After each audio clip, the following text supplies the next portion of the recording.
हाम्रो शरीरमा एउटा मेलाटोनिन भन्ने केमिकलको प्रोडक्सन हुन्छ।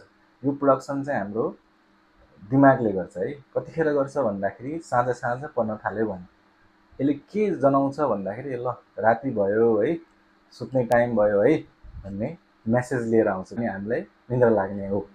डिजिटल डिभाइसबाट आउने जुन ब्लू लाइटहरू हुन्छ यसले चाहिँ यो यसको प्रोडक्सन, यो मेलाटोनिनको प्रोडक्सनलाई कम गरिदिन्छ। अब यो प्रोडक्सन कम हुने बित्तिकै के भयो त निद्रा लाग्न अप्ठ्यारो भयो, समस्या भयो हैन। त्यही भएर सकेसम्म हामीले सुत्नुभन्दा 2 घण्टा जति अगाडि नै फोनहरू, डिजिटल डिभाइसहरू नचलाएर बस्नुपर्ने हुन्छ।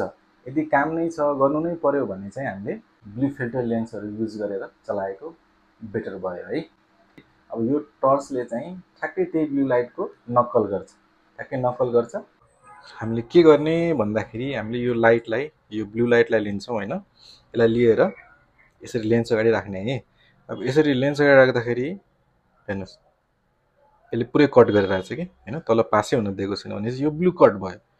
अब त्यही गरी अर्को लेन्स लिने, ब्लू फिल्टर यसरी राख्ने, ल हेर्नु यस्तो फुल इन्टेन्सिटीमा छ हैन लाइट ब्लूको, यो राख्दाखेरि कट्छ। यो फुल हो, यो हाफ इन्टेन्सिटी।